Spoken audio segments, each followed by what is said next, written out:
तो जैसा कि पिछले एपिसोड में हमने देखा था, हुओ युहाओ ने 3 महीने लैब में बिताकर कियानकुन फॉर्चून पिल्स बनाने की कोशिश की थी। उसने टैंग वूटोंग की मदद से 49 दिनों तक लगातार मेहनत की थी। अब देखिए, जब जिविन ने युहाओ से काविंग टेक्निक के बारे में पूछा, तो युहाओ तुरंत समझ गया। वो बोला, रुको, आपको बताने की जरूरत नहीं।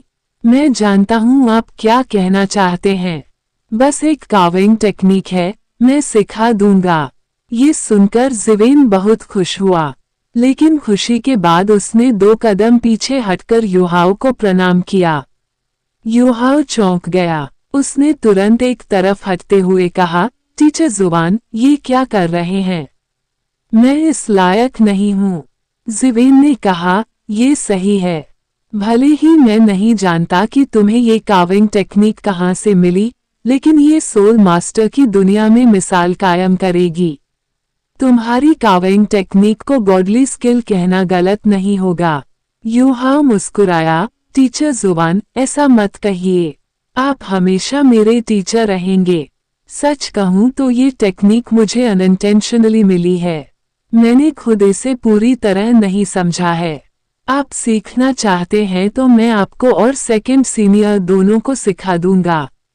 जिवेन ने बस इतना कहा, ठीक है। उसने और कोई शुक्रिया अदा नहीं किया, लेकिन उसने दिल में तय कर लिया कि अब अपनी पूरी जिंदगी टैंग सेक्ट के लिए समर्पित कर देगा। 1 महीने में युहाओ ने सारे 13 कॉ फॉर्मेशंस बना दिए। उसने घोस्ट कार्विंग ब्लेड से आउटर शेल और सारे को फॉर्मेशंस बनाए, लेकिन फाइनल असेंबली शान जिवन ने की। फिर 3 महीने लगे पिल्स बनाने में।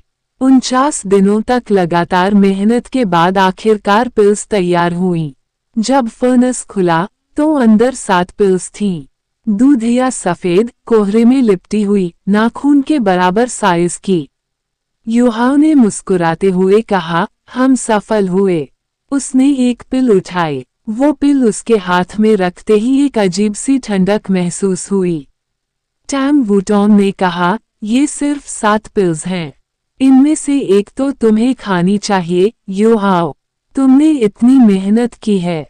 युहाओ ने सिर हिलाया, हाँ, मैं एक खाऊंगा, लेकिन पहले हमें इन्हें सुरक्षित रखना होगा। उसने 4 पिल्स एक जेड बॉक्स में रख दी। बाकी 3 में से एक उसने खुद खाने के लिए रखी, दूसरी टैंग वूटोंग के लिए, और तीसरी वो किसी और के लिए सोच रहा था। चलो, बाहर चलते हैं। सब इंतजार कर रहे होंगे, युहाओ ने कहा। जब वो लैब से बाहर निकले तो देखा कि पूरा टैंग सेक्ट का हॉल लोगों से भरा था। बीबी, जू संशी, जीन नानन, हिकेटू, सब वहां थे। यहाँ तक कि शान जिवन भी खड़े थे। सबकी नजरें युहाओ पर थीं। उसके हाथ में जेड बॉक्स देखकर सब समझ गए कि पिल्स बन गई हैं। बीबी ने आगे बढ़कर युहाओ को गले लगाया। शाबाश, छोटे, युहाओ ने मुस्कुराते हुए कहा, बड़े मास्टर, ये सिर्फ शुरुआत है। अब हम और भी बहुत कुछ कर सकते हैं। उसने जेड बॉक्स खोला और सबको पिल्स दिखाईं। पूरे हॉल में खुशबू फैल गई। सब हैरान थे। शान जिवन ने कहा, ये तो अद्भुत है। मैंने अपनी जिंदगी में ऐसी पिल्स कभी नहीं देखी। युहाओ ने बीबी की तरफ देखा और पूछा, बड़े मास्टर, टैंग या बहन कैसी हैं? बीबी का चेहरा गंभीर हो गया। वो ठीक हैं, लेकिन उनकी सेहत अभी भी नाजुक है। युहाओ बोला, चलिए, हम उनसे मिलते हैं। मुझे लगता है ये पिल उनकी मदद कर सकती है। बीबी हैरान था, क्या ये सच में काम करेगी? युहाओ ने कहा, मैं 100% शो नहीं हूँ, लेकिन ये हमारी सबसे अच्छी उम्मीद है। ये पिल्स ऐसी जगहों से इकट्ठा की गई चीजों से बनी हैं जो कि इमॉर्टल प्लांट्स कहलाती हैं। बीबी ने गहरी सांस ली। चलो, चलते हैं। जब वो टांगिया के पास पहुंचे तो वो बिस्तर पर लेटी हुई थी। बहुत पतली हो गई थी, चेहरे पर कोई रंग नहीं था। युहाओ ने उसे देखा तो उसका दिल भर आया।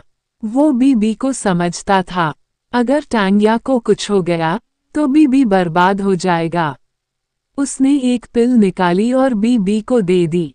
बड़े मास्टर, ये उन्हें खिलाए। बीबी ने पिल ली और धीरे से टैंग या के मुंह में रख दी। टैंग या ने निगल लिया। कुछ देर कुछ नहीं हुआ। फिर अचानक टैंग या के शरीर से हल्की सी रोशनी निकलने लगी। उसका रंग सुधरने लगा, सांसें गहरी हो गईं। बीबी की आंखों में आंसू आ गए। उसने युहाओ की तरफ देखा, लेकिन कुछ बोल नहीं पाया। युहाओ ने उसका हाथ पकड़कर कहा, बड़े मास्टर, ये हमारा परिवार है। एक परिवार के लिए हमें कुछ भी करना चाहिए। फिर उसने सबको देखा और कहा, अब हमारे पास कियानकुन फॉर्चून पिल्स हैं। ये हमारे सबसे बड़े हथियारों में से एक होंगी, लेकिन इनका इस्तेमाल समझदारी से करना होगा।